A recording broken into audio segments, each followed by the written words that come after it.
અને સાહેબ યુટ્યુબ ની દુનિયાની મારી પાસે અત્યારે જે કાંઈ છે એ મેલડીની કૃપા છે સાહેબ. ઘણા બધા ભાગ છે ને એમાં બધાથી સૌથી જ્યાદા મેલડીના ભાગ છે. અને એક એક વાર્તામાં કીધું છે કોઈ નો કરે એવું મેલડી કરે ને કોઈ નો આપે એવું મેલડી આપે છે. હા, બધેથી તમે થાકી જાઓ ને સાહેબ, બધા દેવ દેરાના મઠ મંદિર ને તમે માથા ફોડીને થાકી જાઓ, પણ મેલડી પાસે આવી અને સાહેબ કેસ લડવો હોય ને તો વકીલ મેલડીને જ રખાય. તરત જજમેન્ટ તમારી ફેવરમાં જ કેસ પડે સાહેબ. એ વકીલ છે મેલડી. આઈને ગમે ત્યાં સુધી ભાટવાસિયા જવાની છૂટ. હા, કોઈ નો કરે મેલડી. તારી માથે મેલડીનો ઉપકાર છે હો. હા, તું જ્યાં હોય ને ઘોડીઓ માંડે છે ને એ મેલડીની કૃપા છે સાહેબ. પણ બાપ જાગતી મેલડી કેવી સાહેબ? આપણે બધા બોર્ડ વાંચીને એમ કઈક જાગતી મેલડી, પણ જાગતી મેલડી ક્યારે સાહેબ? આજે જે વાત અમુક વાર્તાઓ તો આપણે કદાચ હજારો 2000 વર્ષ વીતી ગયા વાર્તાઓ કરતા હોય એ આપણે જોયું નથી બાપ. પણ આજકાલનો હજી સત્ય ઘટનાનો પ્રસંગ મારી જાગતી મેલડીનો. અમરેલીની બાજુમાં નાનું એવું પંખીના માળા જેવું લાલપર ગામ સાહેબ. હા, આ ઉભેલા ને નમ્ર વિનંતી સાહેબ, જગ્યા હોય તો થોડાક બેસી જાઓ, આનંદ આવશે, તમને મજા આવે, અમને મજા આવે.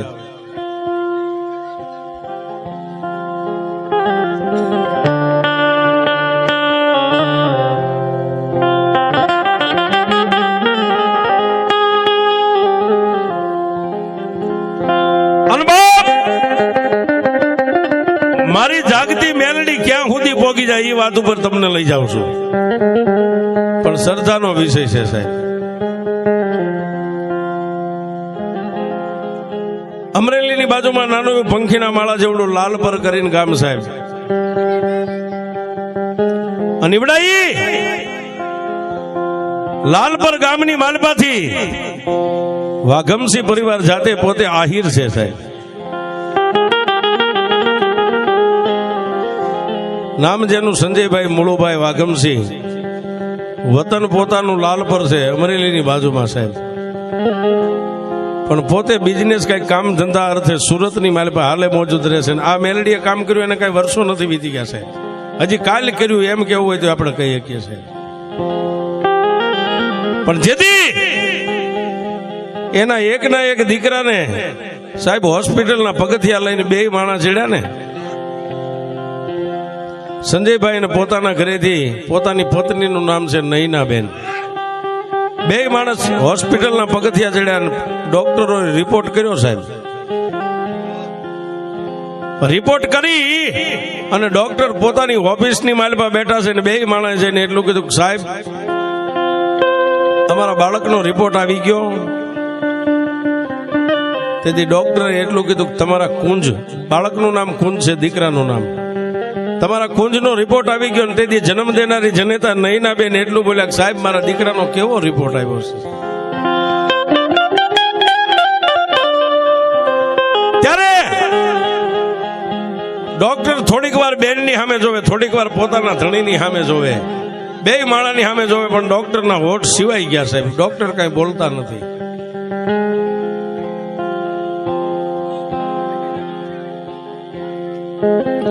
એટલે સંજયભાઈ ડોક્ટરને એટલું કીધું, સાહેબ જે કઈ હોય તમે બોલતા કેમ નથી? સાહેબ એ કુંજ નામના બાળકને જોઈ અને ડોક્ટરની આંખની માલપાથી દડ દડ દડ દડ આહુડા મીંડા પડવા. ફરીવાર એ દીકરાનો બાપ સંજયભાઈ એટલું કીધું, સાહેબ જે કાંઈ હોય અમે તમારી વાત સાંભળવા ઉભા છે. 2 માણા રિપોર્ટ કેવો આવ્યો છે? સાહેબ પથ્થરનું કાળજું કરીને સર્જન ડોક્ટર એટલું બોલ્યો, સંજયભાઈ તમારા કુંજની જિંદગી પૂરી થઈ ગઈ અને કેન્સરનો રિપોર્ટ આવ્યો.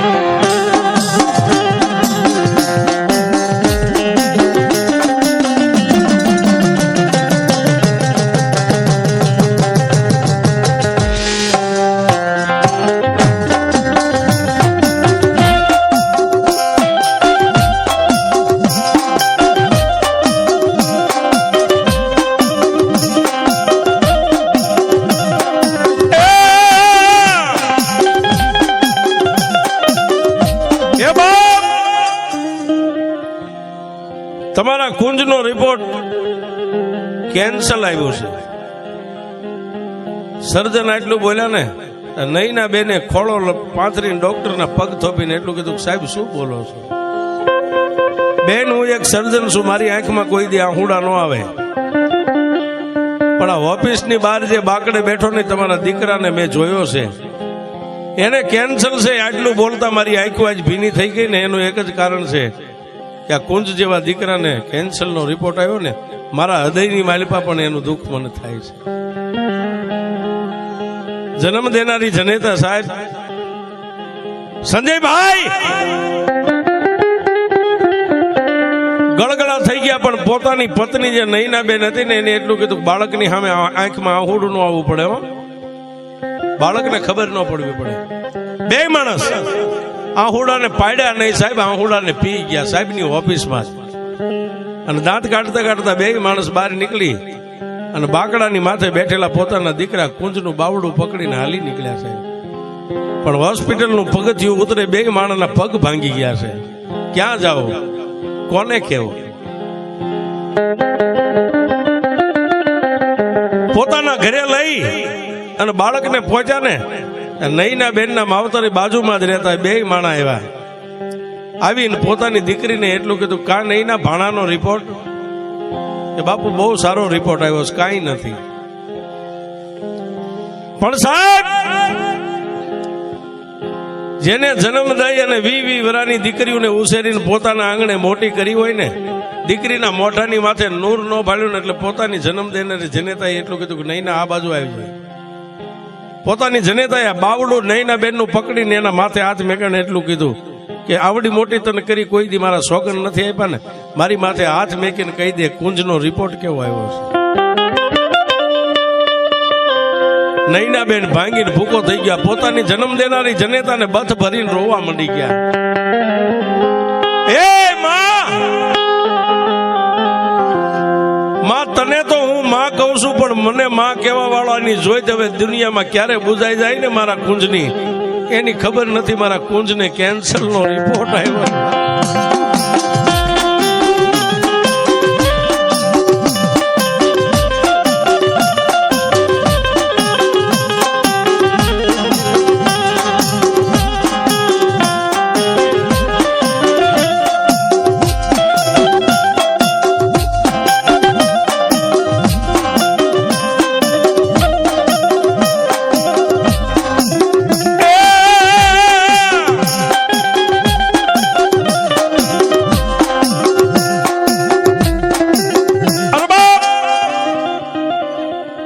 નૈના બેને પોતાની જન્મ દેનારી જનેતાની પાસે જે કઈ હૃદયની માલપા વાત હતી ને, હૃદયને ઠાલવીને ખુલાસો કરી દીધો. મમ્મી, મારા કુંજનો કેન્સરનો રિપોર્ટ આવ્યો છે. હું તને માં કહીશ, પણ મને માં કહેવા વાળાની આંખો ક્યારે બંધ થઈ જાય છે એની મને હવે ખબર નથી. તેથી જન્મ દેનારી જનેતાએ નૈના બેનને એટલું જ કીધું, બાપ, દુનિયાની માલપા જતી સતી ઓલિયા પીર પેગેમ્બર ક્યાંક તો કોઈ બેઠું છે ને આપણા ગરીબનો અવાજ સાંભળે એવું. નૈના બેને પોતાની જન્મ દેનારી જનેતાને એટલું કીધું કે મમ્મી, હું એને ક્યાં લઈને જાઉં? કેન્સર તો કોઈ હોસ્પિટલમાં ભગવાનની મંજૂરી હોય તો, ડોક્ટર છે ને એક ભગવાન છે, ડોક્ટર હાથ ખખેરી નાખે એટલે કેન્સર વાળાનું કોઈ બાવડું ન થોભે. પણ ત્યારે નૈના બેન આંખની માલપાથી સોદા રાહુડા પડવા માંડ્યા, ત્યારે જન્મ દેનારી જનેતાએ ખંભે હાથ મેકીને એટલું કીધું કે નૈના, જગતમાં બધે રાફડા હુના ન હોય, પણ રાણપુરના સીમાડાની માથે એક તારો મામો એક દુબળાની મેલડીને લઈને બેઠો છે. હે, રાણપુર ગામના સીમાડાની માથે રોડના કાંઠે દુબળા માણાનો ધણી થાય ને, એવી તારી ભીખો, તારા ભીખામાં એક મેલડીને લઈને બેઠા છે. બાપ, હા હા સાહેબ, એક બાજુ સંધ્યા ઢળી ગઈ છે, એક બાજુ ભીખા ભગત, બે માણસ મારી જાગતી મેલડીના ધૂપ દીવા કરીને અહીંથી બોટાદ જવા માટે રવાના થયા છે. સાહેબ, આજની આપણી રવિરાજ હોટલના પાળિયા 3 રસ્તા પડે ને, એ રેલના નાળાની નીચેથી ભીખા ભગતને બે માણસને બાઇક લઈને પસાર થવું અને સુરતથી ફોન આવ્યો સાહેબ, ફોન આવ્યો બાપ. અને તેથી ભીખા બાપુએ ફોન ઉપાડ્યો પણ નહીં ના બેન પોક મેકીને રોવા માંડ્યા. તેથી ભીખા બાપુ એટલું કીધું, બાપ કોણ બોલે છે? મામા હું એક તમારી ભાણેજ નહીના સુરત થી બોલું છું. તેથી ભીખા બાપુએ એટલું કીધું, બેટા થોડી વાર રહે, હું તને સામેથી હમણાં ફોન કરું છું. અને સાહેબ આજનો મિલિટરી રોડ જે પેટ્રોલ પંપ રહ્યો, બાઇકને સાઈડમાં ઉભું રાખીને ભીખા બાપુએ સામે ફોન કર્યો ને, ત્યારે એ દીકરીએ એટલું કીધું, તમને હું મામા કહું છું ને, મામા. દુનિયાની માલિપા બે માને ભેગી કરો ત્યારે મામા થાય. મામા તમારી પાસે હું બીજું તો કાંઈ નથી માગતી, પણ મામા તમારે મારું મામેરું પૂરવું તમારો હક છે, ને તમારું મામેરું લેવું મારો હક છે. મામા તમારી પાસે હીરા ઝવેરાત માણેક મોતી વાસણ કપડા નથી માગતી, પણ તમારી પાસે અને તમારી જાગતી મેલડી પાસે મામેરા નિમિત્તે મારા દીકરાની જિંદગી માગું છું.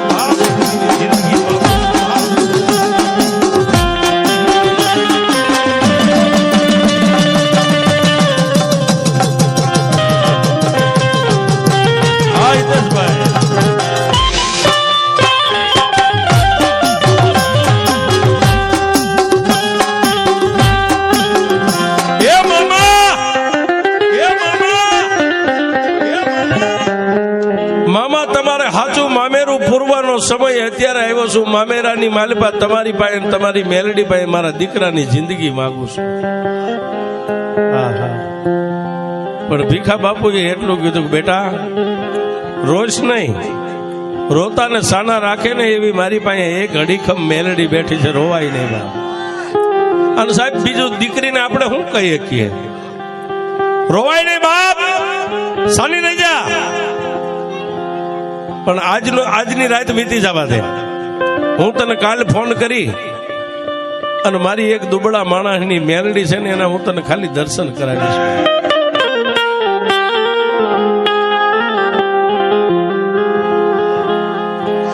સાહેબ એ મામા અને ભાણીએ બે ફોન બંધ કરી અને ભીખા બાપુ બોટાદની માલિપા પોતાના સાજલ સાપરે પહોંચ્યા, પણ આંખની માલિપા નીંદર નથી સાહેબ.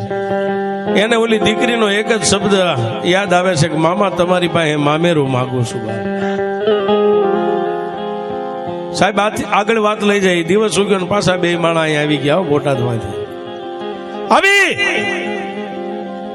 અને માતાજીના હંજવારી પોતા કરી હાથની માલિપા ધૂપેલિયું ગુગલનો ગાંઠિયો તેલનો તરસ્યો નાખી અને તેથી ભીખા બાપુએ મારી મેલડીના મુખ સામે ધૂપેલિયું રાખીને એટલું કીધું કે હે માં, એ મારી મેલડી દેવ, એ મારી મેલડી દેવ, મારી હું તારો ભીખલો દુબળો સૌ પણ રોડના કાંઠે બેઠી, મારી મેલડી તું દુબળી નથી હો બાપ.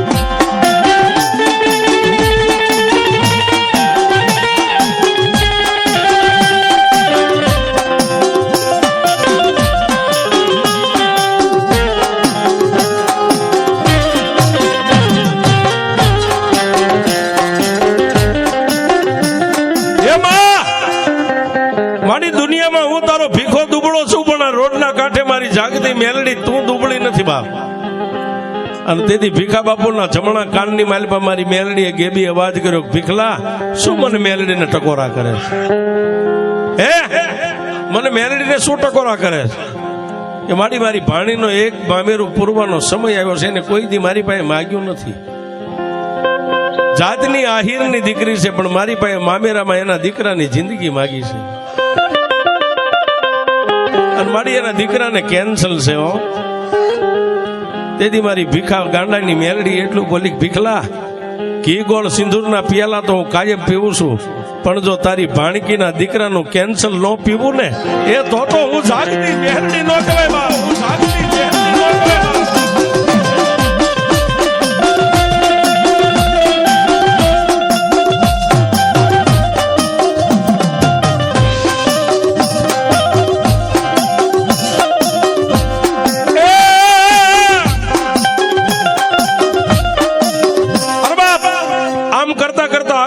વીતી ગયો સાહેબ.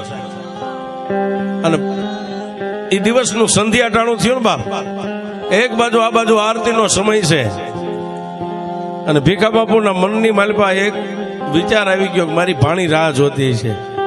અને સાહેબ વિડીયો કોલ કર્યો, વિડીયો કોલ, ફોન નહીં, વિડીયો કોલ કર્યો, વિડીયો કોલ કર્યો. સંજયભાઈ પોતાના ઘરેથી પોતાના પત્ની નૈનાબેન અને સંજયભાઈના સાસુ સસરા પોતાના દીકરાને વીંટોળીને બેઠા છે. પોતાના દીકરાની એક વ્યાધિ છે સાહેબ.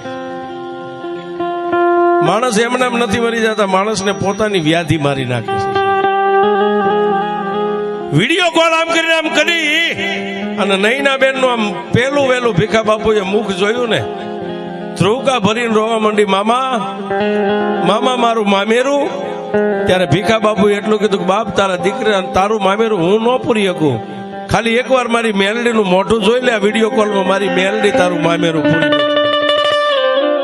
અને સાહેબ એ હાથમાં મોબાઈલ હતો ને, મોબાઈલ મેલડીના મુખ સામે આમ રાખ્યું. નૈનાબેન ની મેલડીની ચાર નજર ભેગી થઈ ને, અરે તેદી મારી જાગતી મેલડી કે ભીખલા દુનિયામાં બોલાવે તો હવ જાય, પણ વીડિયાની માલપા કાચમાં મારીને માણાની ચાર નજર થાય અને જો હામાના અંગમાં ન ઉતરી જાવ તું તારી મેલડી.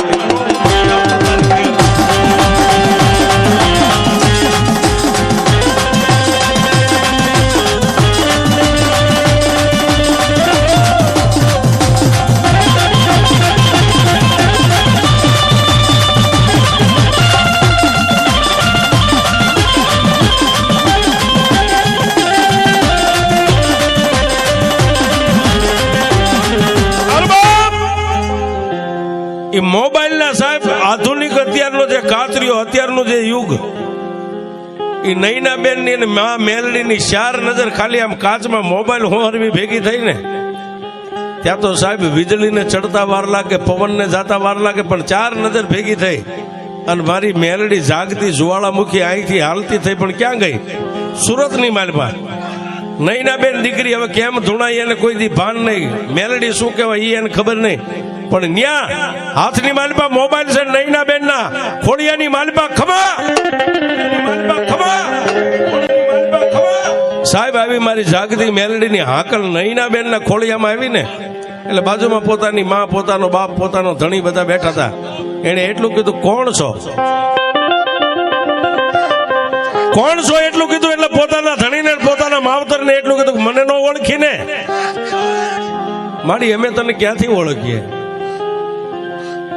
કે આ બાઈ રહી ને આ દીકરી કાલની મારી પાસે મામેરું માગે છે ને, આજ મામેરાને પૂરવા રાણપુરના સીમાડા રોડના કાંઠાની હું એક જાગતી મેલડી મામેરું પૂરવા આવી છું. લાય બાપ મારા સંજય તારા કુંજને લાય મારી સામે. દીકરાને સાહેબ સામે મેક્યો ઉભો, જેના ખોળિયામાં મેલડીનો પવન છે, અને નૈનાબેને જમણો હાથ ઊંચો કરીને દીકરાના માથે આમ મેકીને એટલું કીધું જા બાપ આજુ જાગતી મેલડી એમ કહું છું તારું મામેરું પૂરી દીધું સાહેબ. અને મારી મેલડીનો જેની માથે હાથ પડે ને, એક નહીં પણ એકવી ડોક્ટરો કદાચ થાકી ગયા હોય અને એનું ભણતર પૂરું થઈ જાય ને એની માથે જો એકડો ન ઘૂંટું તો હું જાગતી મેલડી.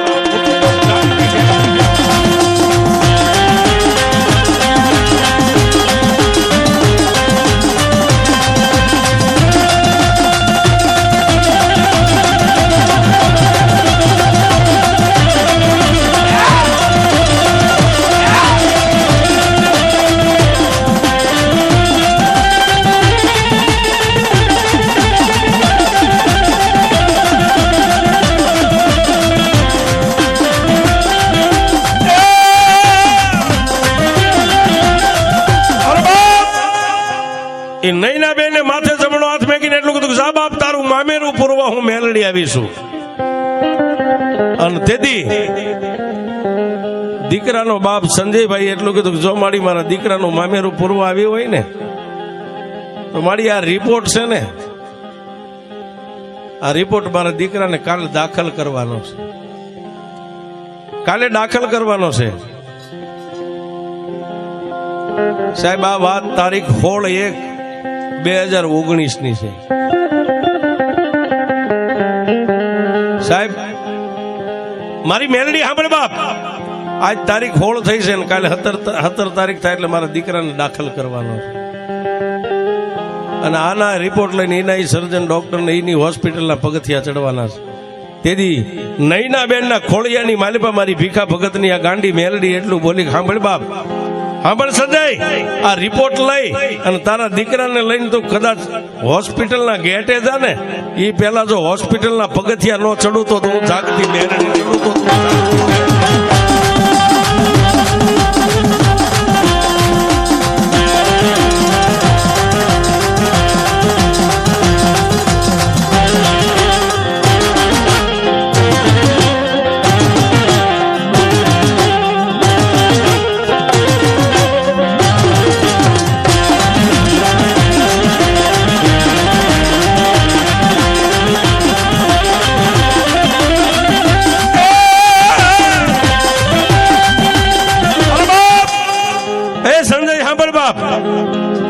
તું હોસ્પિટલના ગેટે પોગી પેલા મેલડી હું કદાચ ડોક્ટરની ઓફિસ સુધી પોગી જાવ અને મારો ભાણેજડો કુંજર્યો ને જેની માથે મેં હાથ મૂક્યો છે એને જો હોસ્પિટલની પથારી ઉપર હુવાડવા દઉં ને તો હું મેલડી નો કહેવાય હે. અને જાજા આના ડોક્ટરે કરેલા રિપોર્ટ એની હોસ્પિટલની માલિપા લઈ જા અને જો ડોક્ટરને આંખે આંધળા બનાવીને રિપોર્ટના કદાચ કેસ નો ફેરવી નાખું ને તો હું ભીખા ભગતની મેલડી નહીં સાહેબ. સાહેબ આજે બાળક જીવે છે, કેન્સર જેવા રોગને મારી જાગતી મેલડી પી ગઈ સાહેબ. બાળક જીવે છે સાહેબ, જાતના આહિર છે સાહેબ. અમરેલીની બાજુમાં લાલપર ગામ હાલે અત્યારે સુરત રહે છે. એટલે મેં હમણાં તમને કીધું ને કે કોઈ નો કરે એવું મેલડી કરે ને કોઈ નો આપે એવું મેલડી આપે. સાહેબ જો કેન્સર જેવા દર્દને પી જતી હોય તો બીજા દર્દ તો એટલે મેં કીધું કે સાહેબ વકીલ રાખો તો મેલડીને રાખો. અને હાઈકોર્ટમાં તો 1200 મહિને ચુકાદો આવે, પણ હક હોય ને સાહેબ, વકીલની પેન હાલે ને સાહેબ એમાં સાય આવે, પણ આંખમાંથી 2 આંગુડા પાડીને એની પાસે એકવાર આમ 100 રૂપિયા આંગુડા પાડી દો અને મેલડી કે દી ઉગેન જો તારા રિપોર્ટ નો બદલી નાખું તો હું જાગતી મેલડી.